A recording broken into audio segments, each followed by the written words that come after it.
freedom! Charge!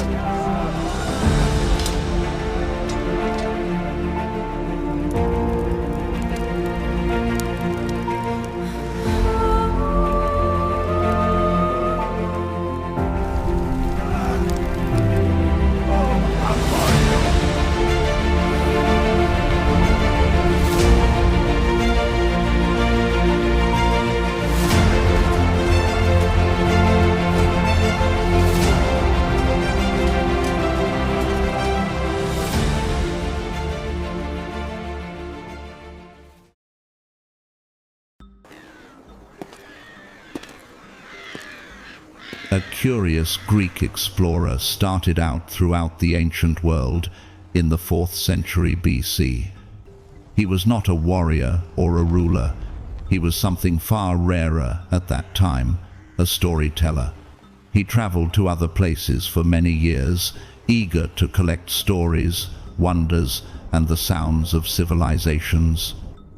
These lands are far more He traveled vast through than the I had biggest imagined. cities of his time, crossing oceans and boundaries, from Greece to the huge Persian Empire, and then into the secrets of Egypt, Babylon, and Ethiopia. His footsteps took him to India, Arabia, and the rough areas of Syria and Libya.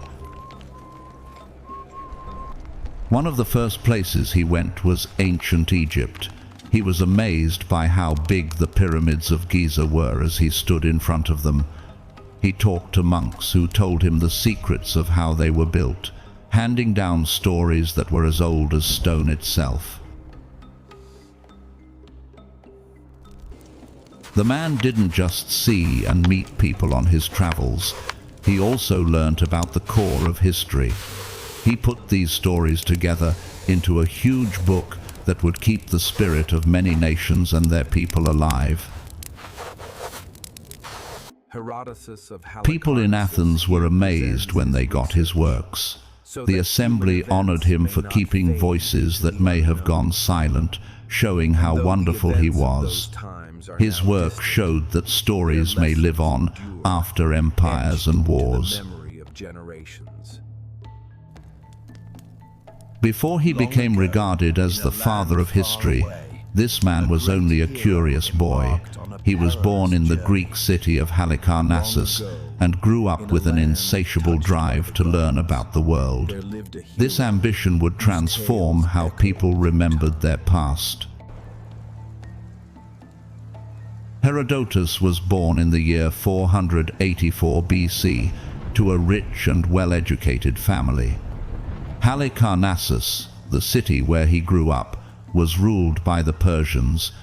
It was a city that was in the shadow of an empire. The youngster may have been comfortable, but he was restless and looked out at the world. He was a child following the big battles between Greece and Persia. When he was 5, he heard legends of how his people beat the powerful Persians at the Battle of Plataea. That win was heard all around Greece, but it gave Herodotus more questions than answers. Why did Greeks and non-Greeks fight for so long? Could we find the causes of these wars all the way back to the start? He realized he couldn't get such answers while he was secure at Halicarnassus. So, Herodotus walked out into the world, full of curiosity and courage.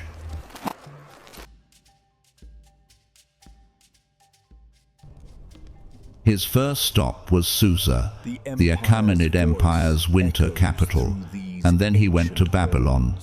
He sat with Persians and asked them where their long-standing fight with the Greeks came from.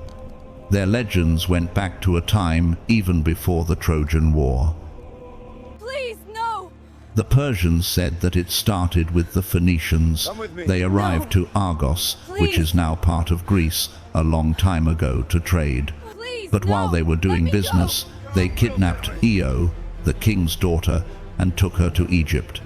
They said this was the first thing that made them angry. Help me, please! One day, the Greeks got back at the offense. They sailed bravely to the shore of Phoenicia and took Europa, the daughter of the Phoenician king. Herodotus learnt from these stories. which were part legend and part history, how profoundly nations remembered the wounds of past wrongs. The Persians said that the Greeks attacked again, this time by sailing to Colchis. They took Medea, the daughter of the local monarch, there. Colchis wasn't Phoenician, but it was foreign, and that was enough for the Greeks. The Greeks turned down the king of Colchis's messengers when they came to ask for his daughter back and an apology for the insult. They wouldn't give in since they remembered the Phoenicians' prior misdeeds. The Persians said that Greece won by a score of 2-1. The next generation brought revenge.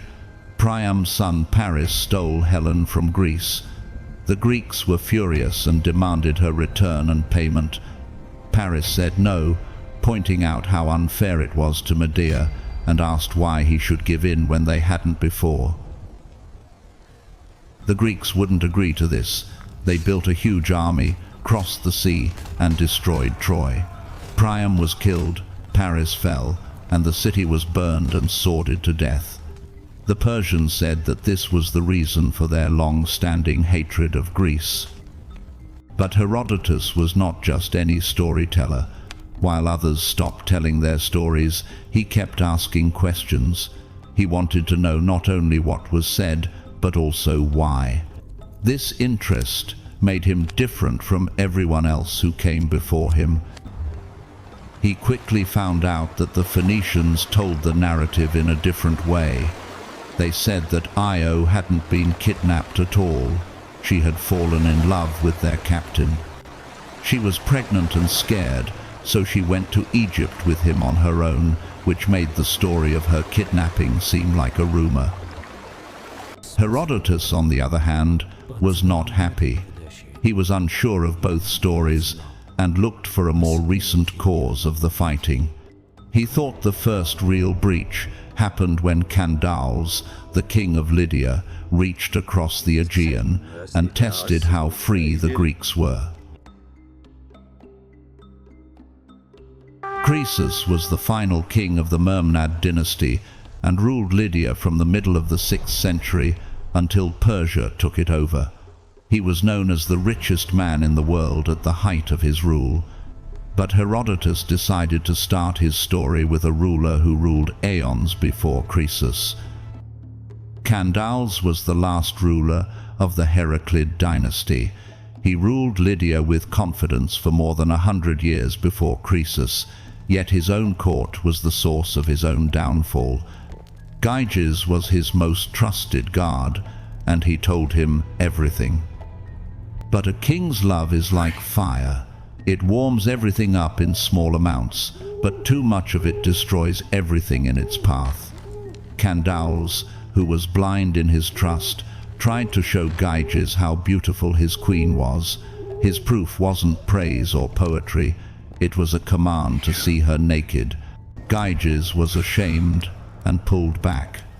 In Lydia, as in many other places outside of Greece, it was quite shameful to be seen naked. There is no He forgiveness. begged the king to let him go from the order. As I command. But the king's will was law, and Candaus promised him that nothing bad would happen.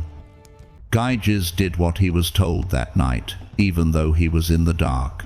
While she was getting undressed in front of her husband, the queen saw a stranger's gaze on her. She didn't say anything at the time, but she waited till morning to give her decision. There was no way to stop her anger. She called Gyges and gave him a choice. He could either kill Candaus and steal both her hand and Lydia's kingdom, or he could kill himself right away because of the dishonor he had seen. She said that one of them had to die. Gyges chose life over death. He killed Candaus, married the queen, and took the throne. The Heraclid line came to an end, and from its ashes sprung the Mermnad dynasty, which would one day give rise to Croesus. Every action had consequences in Herodotus's stories. The oracle at Delphi warned that Candaus would get his retribution, even though Gyges may not have wanted to be king. The curse would hit the fourth generation of Gyges' family. Gyges started his conquests, even though there was a prophecy hanging over him. He ruled over the Greek cities of Miletus, Smyrna, and Colophon.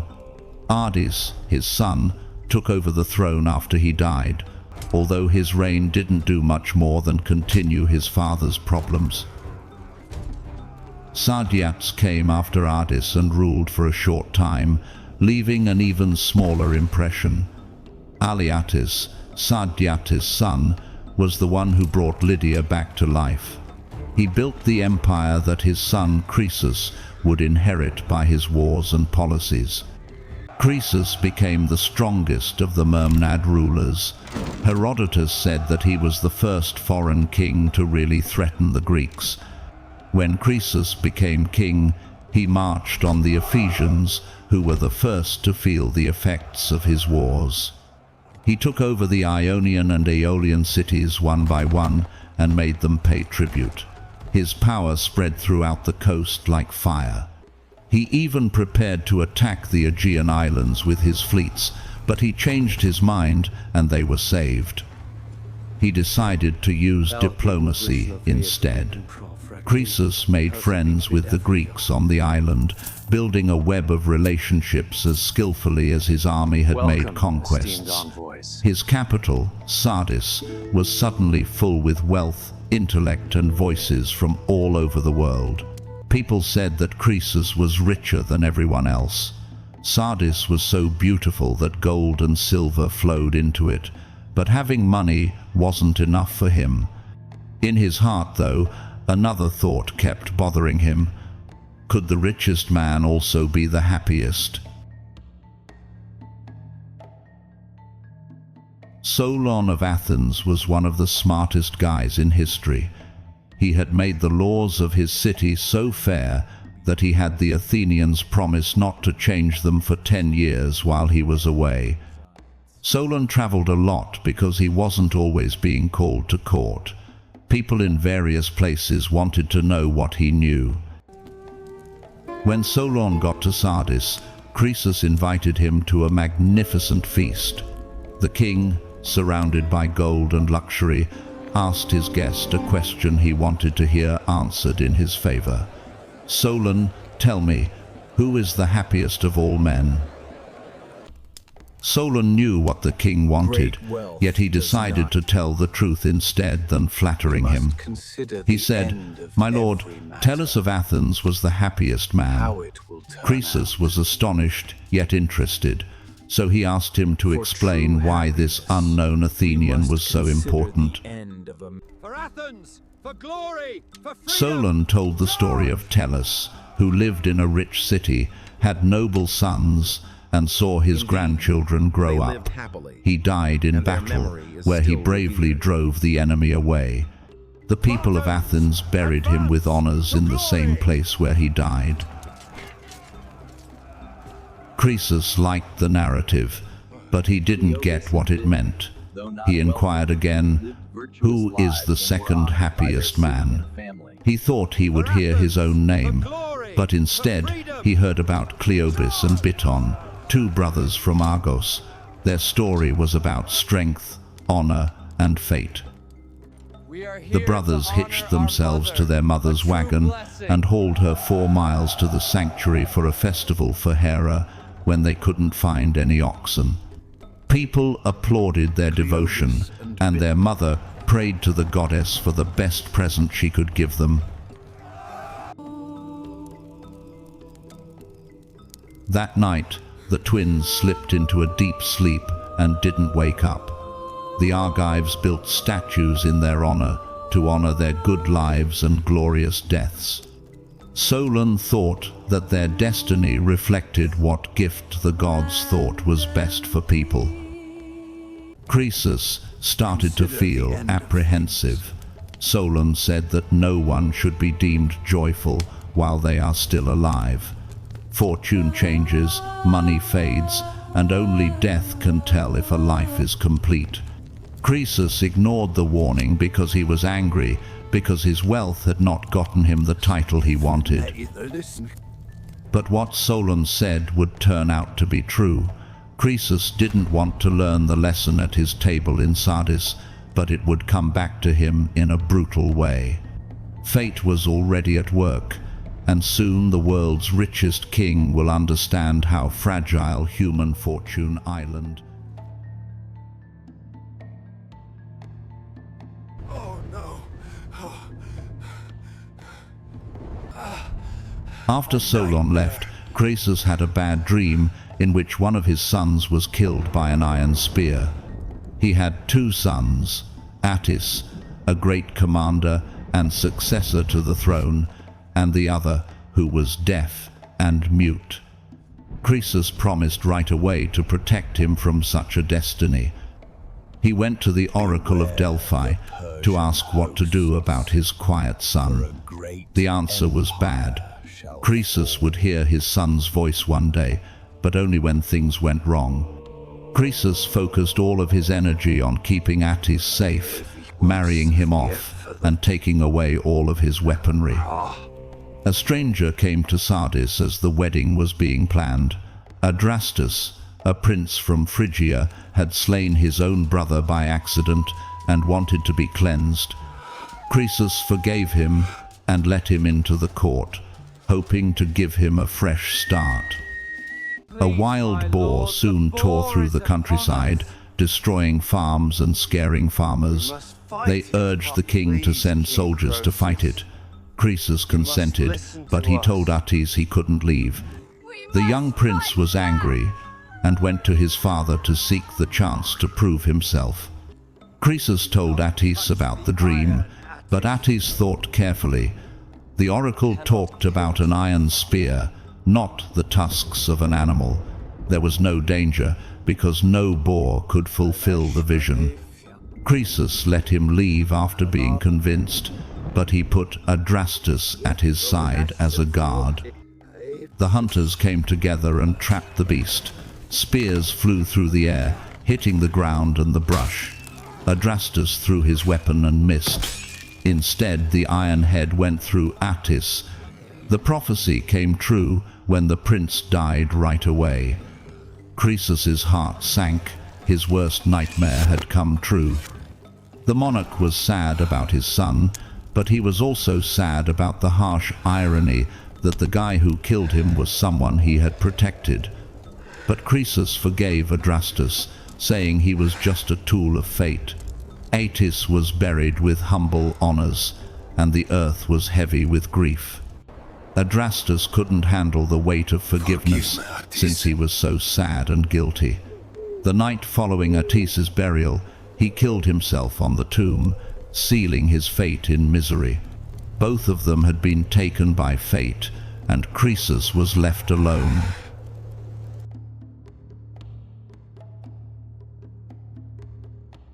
Croesus mourned his son for 2 years, and his palace was quiet. Then Sardis heard that Cyrus of Persia had taken the Median throne and overthrown his grandfather Astyages. The new empire went all the way to the east to Parthia, and all the way to the west to the edge of Lydia. Croesus knew what was going to happen. Cyrus would hit first if he didn't. He questioned the oracle of Delphi if battle would bring victory because he wanted to know what would happen in the future. The answer was vague.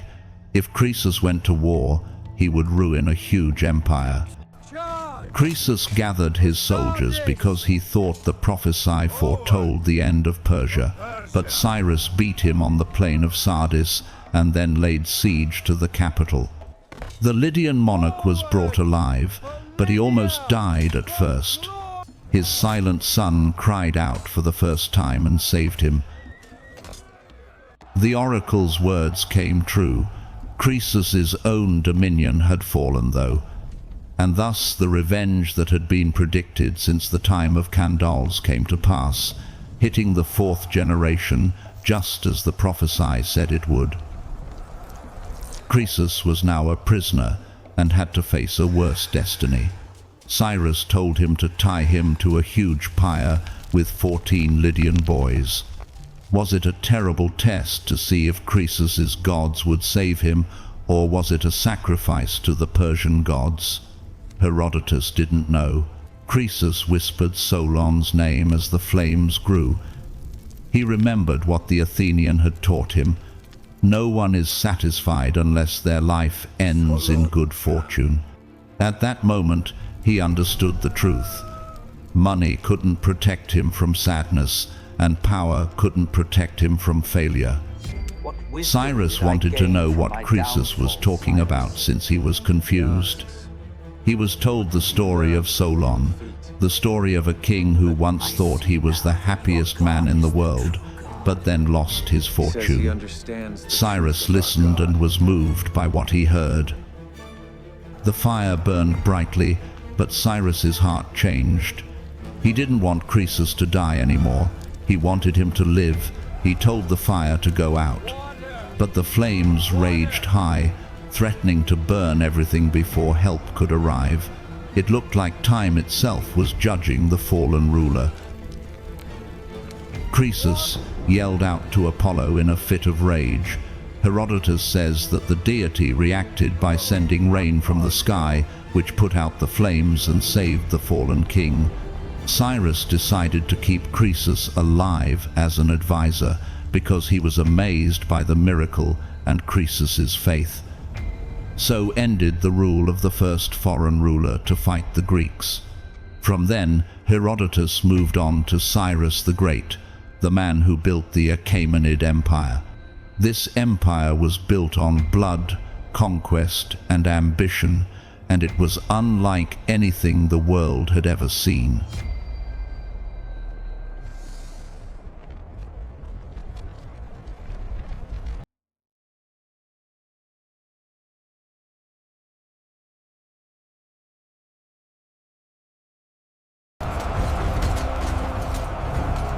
Lydia and Media were quiet, so Cyrus moved forward, and his forces swept across Western and Central Asia. The Achaemenid kingdom was the first great superpower. It was so big that it could connect people, cities, and religions from one end of the world to the other. Herodotus wrote down these events and also looked into how the Persians lived. They didn't build temples or statues like the Greeks did. They thought that men who made altars for gods were stupid. They worshipped on the tops of mountains, making offerings to the sky, the earth, fire, and water. The Persians and Greeks both celebrated birthdays, which they thought were the most important days in a person's life. But they made fun of the Greeks for not eating enough and said, "The Greeks are still hungry after every meal." But they loved wine. It was necessary for every decision. They first talked about it while sober, then inebriated, and only if both sides agreed did they say it was settled. They tested the reality in both clear and cloudy cheer. Their welcomes showed their class. Kisses on the lips for equals, and kisses on the cheek for those who were a little lower. Inferiors bowed down at the feet of their betters, showing that they were submissive. These kinds of rights kept Persian society in order and rank. But the Persians were not strict. They were eager to adopt the customs of the people they met. They wore Median robes because they thought they were better than their own, and in battle they used Egyptian breastplates. Herodotus said that this openness made them different from the Greeks, who they often fought against. Having sons was the most important thing for Persians. The monarch gave the man with the most sons a reward every year, because the empire was stronger with more sons. Their justice was strict but careful. No Persian, not even a slave owner, could kill a man for just one crime. But they were really tight about what they could say. They couldn't even say what they couldn't do. They despised falsehoods and debt the most. People were afraid of debt not because it made them poor, but because it made them lie. People hated liars more than thieves because they poisoned trust in the middle of society. They also held rivers' cleanliness in high regard. No one dared to wash their hands, spit, or go to the toilet in running water. It was even stranger because no Persian could be buried until birds or dogs had ripped the body apart, which horrified Greek eyes. Herodotus went from Persia to Babylon, where things were much stranger. There, the dead were preserved in honey, which kept them from getting sick. There were no doctors. Healing came from the knowledge of neighbors. The sick were put in the city plaza, where people who were walking by gave them advice based on their own experiences with being sick and getting better. It was a civic duty, something everyone in the city did to be healthy and hopeful. Herodotus wrote of 3 Babylonian tribes that only ate fish. The catch was dried in the sun and treated in brine. Then it was mashed, squeezed, and formed into soft cakes or baked into bread. It was a strange but useful diet. But Babylon itself was amazing. Herodotus said it was grand, a huge square metropolis with deep moats and huge walls that was 60 miles around. The Euphrates River split it in 2, and the homes were 3 and 4 stories high. Its brass gates sparkled brightly. Cyrus wanted this award. But the Babylonians were ready. They locked their gates, stocked their stores with food, and waited. Their strategy was to wait and let time wear down the soldiers of the Persian monarch. Cyrus marched towards Babylon, but the river Gindus stopped him. One of his holy white horses walked into the water when he was getting ready to build boats. The water took it away, and the animal died. Cyrus, furious, promised to bring the river down. He swore at the creek, saying that even women would be able to cross it without getting their knees wet. He stopped his campaign, split his troops in half, and dug fortifications along both banks. They spread the Gindes's power over 360 channels. The river was tamed since it was weaker. Cyrus's troops easily across it and kept going. Herodotus was amazed by this act of rage and engineering in which a king punished nature as if it were an enemy to be defeated. Herodotus learnt about the oddest thing that happened in Babylon, the marriage market. Once a year, young women from the city would meet in a square. One by one, an auctioneer put them in front of a group of men and sold them as spouses. The most beautiful women got the greatest money from the richest men. The price they set the tone for the auction. The less appealing ones came next and sold for small amounts. The ugly and crippled were still taken, and the money they made from beauty made up for the cost. No father could pick a husband for his daughter. All the matches were made at the market. A guy who bought a bride had to retain her, but he might return her if the marriage was too much for him. Herodotus thought this was their best custom. But after Persia took over Babylon, the practice died out. Order was replaced by poverty and destruction. He said that in Herodotus's day, the custom had become corrupt, with destitute families selling their girls outright in exchange for survival. Cyrus moved towards Babylon after taming the Gindus. The Persians fought the Babylonian army near Opis, which is north of the city, and won. Cyrus, who had won, kept going and surrounded the famous city with his troops. But Babylon was impossible to break inside. Its huge walls stood up to every attack. The Babylonians made fun of the Persians below from the battlements. The siege went on for about a year, and Cyrus was unable to break through the city's defenses. Then something fantastic happened. The Euphrates River ran through the middle of Babylon, going in and out under the walls. Cyrus told people to dig channels to move the river into wetlands. The water slowly went down, leaving the riverbed bare. Persian warriors were able to get under the walls of Babylon using this dry channel. The city's size worked against its defenders. By the time they figured out what was going on, it was too late. The fall of Babylon.